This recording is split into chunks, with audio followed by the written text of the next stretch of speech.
Welcome back to How to Bet, or HowToBet.com podcast. I'm Daryl Sean, along with Sean, the Genius Miller. And remember to leave comments. You watching us on YouTube, leave comments, good or bad. If you want merchandise, ask for it. We'll get it out to you. And, of course, a little further down, go to that description box. Hit those links. That's where you're going to find Sean, the Genius Miller's previews, injury reports, odds updates, everything you need to know, including various sportsbooks are giving exclusive offers at HowToBet.com. So get there early and often.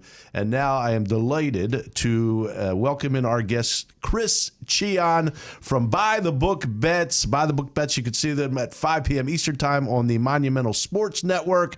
Chris, welcome aboard. It is my pleasure, our pleasure, to have you along with us today. Thank you so much for having me. A young Chris to be would have been thrilled to know that he was joining a radio station at Rider University as near and dear to my home there in Hillsborough, New Jersey. You guys sounding great, having a great looking studio there. No doubt. Excited to talk some football. Well, thanks. Yeah, it's state of the art. They do a great job here. Props to John Moses, who runs this whole damn thing. So, yeah. So, Chris, I think let's just start with last week. I guess everybody's a little shocked that the Bengals will be going to the Super Bowl, not because they're not a good team. They're a good team. Just that I think Kansas City looked like they were on a roll, and I didn't think anybody was going to beat them. Yeah, it's one of the things about gambling and handicapping that's difficult, right? In the National Football League specifically, when we're talking about like college basketball on a nightly basis or NHL, you don't have so much time to think, right? And that's kind of what ended up happening, at least with me. Initially, it was Joe Burrow. I don't want to bet against this guy. He's outstanding already in such a young age, has the chance to be the Heisman Trophy winner, national championship winner, and Super Bowl winner in the span of, 2-3 years? So it's like he's outstanding. But the more I was thinking about it, that Chiefs defensive line with Frank Clark and Chris Jones and how they played better on the back end, and Tyrann Mathieu was going to play after the concussion. And, the Chiefs offense was doing a better job of protecting as well. And you start to think, why were they 7-point favorites, despite the fact that the Bengals beat them during the regular season? And that's what I kind of couldn't wrap my head around. But to me, it just came down to, since watching Joe Burrow at LSU and rewatching during the pandemic a lot of LSU's games, this guy is just, what else can I say about him? He makes the big throws. The only thing I didn't like he did in the AFC Championship game was on the very first drive, he tried to force a pass into his receiver when he was double covered. It was the Chiefs' first drive. And to me, I said to myself, that's nerves, I think. He's trying to be a hero too quickly. He's got to settle down. And he basically did immediately on the road at Arrowhead Stadium. So I'm just, delighted to kind of see Burrow and the maturation process now as he is in the Super Bowl. He's kind of the headliner in this new era of quarterbacks here. It's kind of like, I don't know if you guys are wrestling fans, but Evolution. You've got Patrick Mahomes as the Triple H. You've got the Randy Orton, if you will, is Joe Burrow, the young one there, and then the Ric Flair being Tom Brady. We'll see if Brady ends up sticking around. I'm older than you, so I would go from George the Animal Steel, Chief J Strongbow to Tanaka and Fuji. And you probably don't even know anything what I just mentioned, but that's I'm a lot older than you. But yes, I get it. Tanaka and Fuji, I do. The best tag team in the history. Go ahead, Sean. I'm sorry. Obviously, this sports betting now has just become live betting and betting during the game. When the Chiefs got stopped right at halftime, trying to, instead of kicking the field goal, was there any thought from you to kind of say, that was a huge play. Maybe I'm going to see if I can live bet. See what the first play is or first drive is in the second half and maybe give a little bit of momentum for the Bengals. Is that something that you look at live betting during the games? Oh, of course, Sean. I just wish I was in the Garden State while I could, as Maryland does not have the mobile app yet. So Unfortunately, that was not an option for me, but Sean, could not agree with you more. That was basically the biggest play up until the very end of the game. The fact that I was sitting to myself, they've got 5 seconds left here. If they are going to run a play, it's got to be a snap, throw to the end zone. Yeah. Mahomes basically thought to himself, I've got Tyreek Hill, low center of gravity, fastest player, one of them in the NFL. He will be able to get around the Cincinnati defensive backs and make a play. It was arrogant, in my opinion, and it didn't pay off. Take the points there. You could even see the Chiefs have a double-digit lead going into halftime. And the mood of them running through the tunnel, you could see it on the television screen.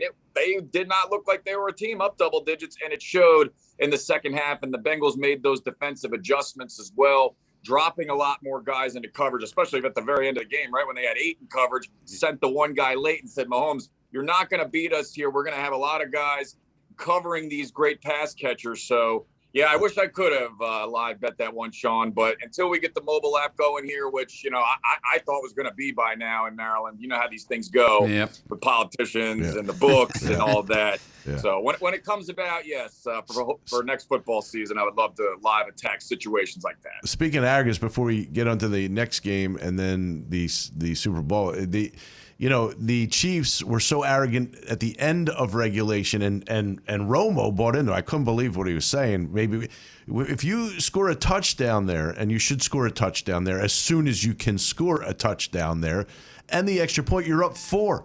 The other team needs to go score a touchdown, not a field goal. They have to score a touchdown to beat you. And Roma said, well, maybe you should kneel down at the 1 before you bring it in. They were so confident, so arrogant that they were going to score a touchdown that it actually cost them. They were very slow. They were very methodical. Not the way to go. They should have tried to get the touchdown as soon as they could with, you're talking 3 minutes. Again, you force the team, and I can't believe Romo bought into it. You force the other team to go the distance and score a touchdown. Instead, they have to settle for the field goal because they didn't get it, and then the tie game, and then the overtime. I just couldn't believe it. My opinion, that's my opinion. I couldn't believe Romo was actually saying, you maybe go down on a knee at the 1 and then try to score it's ridiculous. Yeah, I was seeing the opinions of some on Twitter suggesting that the Bengals let them score, and I'm thinking to myself, as you just mentioned, you've got to go score a touchdown. This isn't just a field goal tying thing here. You're not letting them score. And isn't it the hardest to play offense? I know it's the Chiefs, one of the best offenses in the National Football League, but it's harder to operate an offense when you're inside that 10-15. You have less space to work with. So to me, letting them score a touchdown when people were suggesting that, I was losing my mind. Yeah, it didn't make sense to me at all. And all right, so let's flip to the other game. I had San Francisco early in the week. I took them at plus 3.5, and then I did take them on the money line. So I kind of washed there, but I thought San Francisco would beat them again. I'm still not sold on the Rams. I don't know what's wrong with me. I'm still not sold on the Rams, but so I can already tell you I quickly took Cincinnati on the money line at a good plus number. But it's you got to give credit to the Rams for hanging in there. It did look like they were going to lose the game, and Tart, if he makes that interception, they probably do lose the game. But give them credit; they stayed, with their scheme, a good balance of run and pass, and they have one of the most incredible weapons in Cooper Kupp, who just is uncoverable at this point. Yeah, he really is. 2 touchdowns if you got in on that prop plus money at many of the books. I was not on that one personally. I liked the Tyler Higbee props. He ended up getting hurt. And I'm seeing reports now that injury not as bad as expected. So, he's an integral part of that offense. But, guys like Kendall Blanton were stepping up here. When you're looking at this Rams team, I think they know – at this point, they want to. It's just like the 49ers tried to run the football kind of unsuccessfully. It's just like the Bengals tried to do with Joe Mixon. How about, all the people on social media getting all upset? Why the Bengals keep trying to run and then setting up 2nd and 9? And it's establishing, as Brandon Staley said, that physicality. Sometimes you have to do that. You have to make the defense respected. So McVay is going to still try and run.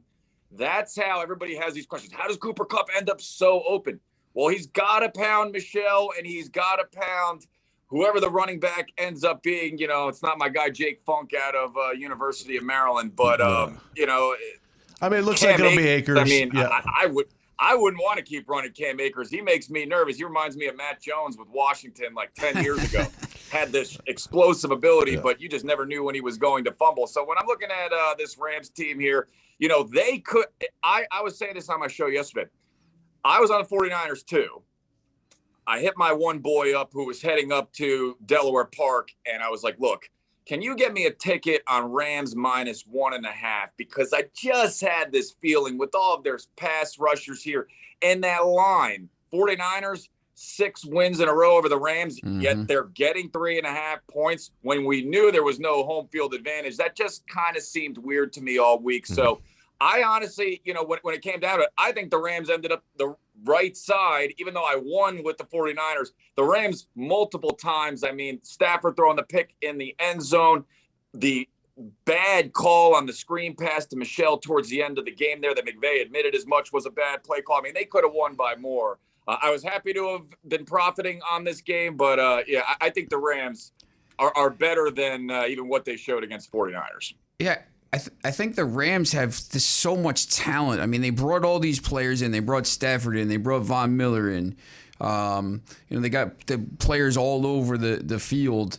I'm just like a little bit nervous about Sean McVay. I don't think he was great in the Super Bowl. The first Super Bowl when they only scored 3 points. And he would have gotten fried if they didn't win that game. The challenges were terrible. The play calling was terrible. I mean, it was only. I mean, Kyle Shanahan's been outscored 55-0 in his last 3 losses, so it was up against him. But are you a little nervous about his coaching or play calling in this going into this game, even though he has all these weapons? Little. He kind of reminds me of like my generation, right? Like we like to, go, having the coffee at Starbucks. And, that sort of, I like the fast-paced nature of how he does operate, but sometimes I think he needs to take a step back, like with the challenge, right? Yeah. You didn't like the spot. It wasn't favorable towards you. Okay, what's that challenge going to do? Are they really going to look at it and go, oh, yeah, I'm going to give you the extra inch or two there? I think we all know that was a bad call there. Again, with that Brandon Staley mindset I mentioned a little bit earlier, being almost stubborn to it doesn't work either. I mean, that Week 18 matchup against 49ers that they lost, what was Michelle's stat line? 21 carries, 43 yards. I mean, on one hand, I know I'm saying you got to establish it for the physicality nature, but on the other hand, I mean, 1-yard gains over and over are just not going to help you win a football game. But I think overall, Matthew Stafford, to me, and the control he has on this offense, knowing where he wants to go and doing it without Robert Woods. How about that conversation earlier in the year when, he was struggling kind of in that little bit of a stretch? It was right when Robert Woods had gone down. So he was sort of learning who else he could trust outside of Cooper Kupp.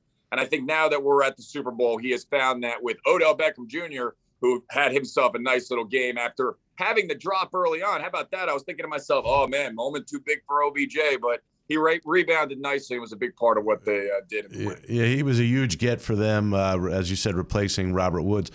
Are you so right now the line stands at 4.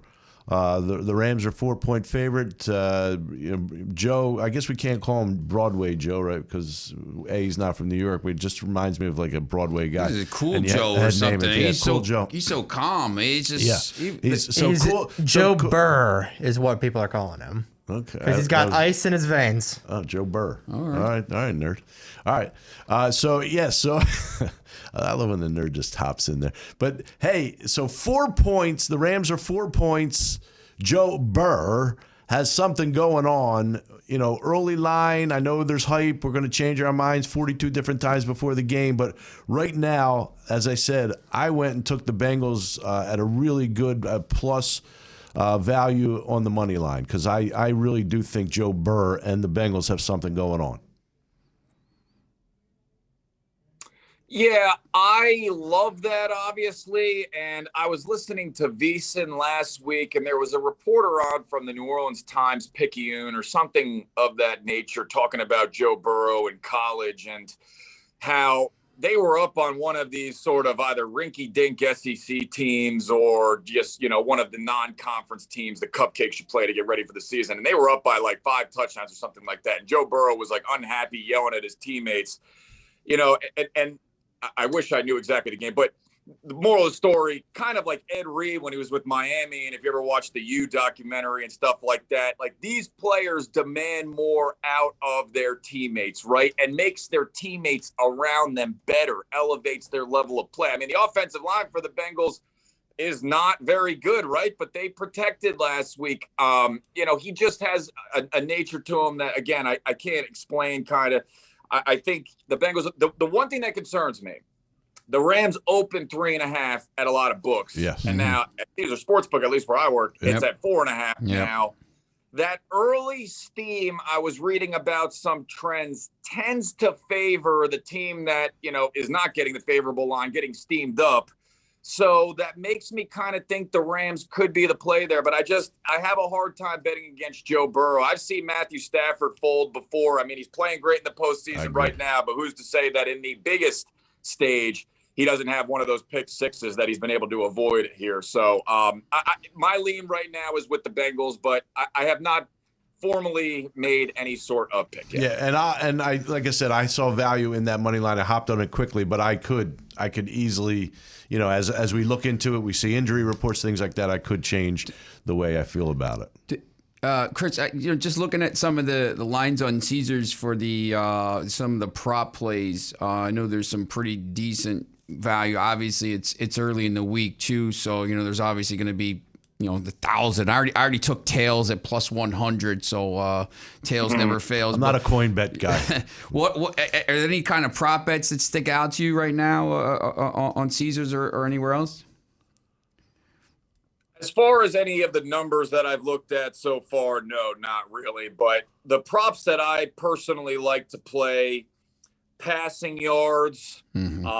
For example, last week, Burrow and Mahomes. And I didn't even actually play it just because it was so hard for me to fathom betting against Joe Burrow or Patrick Mahomes and their passing yards prop. But I kind of simply take their average passing yards per game and then formulate it with their most recent 3-game stretch and kind of come up with my own number. And, when you involve math and stuff like that and not just go look at a number and say, over. And I'm not, Sean the genius here with algorithms and whatnot. But, sometimes looking at the numbers, looking at target share, looking at things like receptions and receiving yards, like Tyreek Hill getting over. I mean, and thinking also, too, about how you see the game going, right? How do you see this Rams offense functioning? We've seen their run game not be very good over the course of the postseason. We know Matthew Stafford has to throw it. He was kind of throwing those ducks a little bit at the very end of the game. Troy Aikman was suggesting, maybe he's hurt. If that isn't even the case, he's got more than a week to get ready for this. So I would look at stuff like that and Odell Beckham Jr.'s target share, which has just skyrocketed too. And then, things of that nature is kind of where I look personally. Will I do like a heads or tails kind of thing? Maybe. And, MVP will definitely be something that I look at as well with the short odds with the quarterbacks. Yeah, you want to be kind of sexy and pick a Von Miller to maybe win it again or Aaron Donald or something like that. But, 4 out of the 5 past years, quarterback has won the award. So, yeah, for me, if I'm thinking that the Bengals are going to win, I'll take probably a ticket on Joe Burrow. Yeah, good choice there.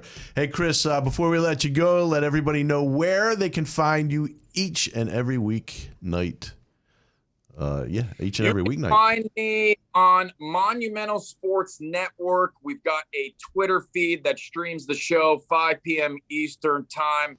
We have Sean on a weekly basis. This guy absolutely crushes it no matter what sport we throw his way. You can also watch our show too, buythebookbets.com. And check us out. We do, my co-host Meg, she does a great job of getting ready for college hoops.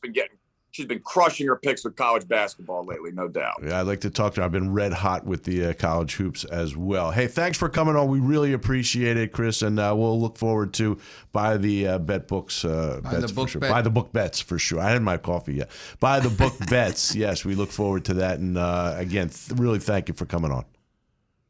Thank you, fellas. Have a great day. You too. Two.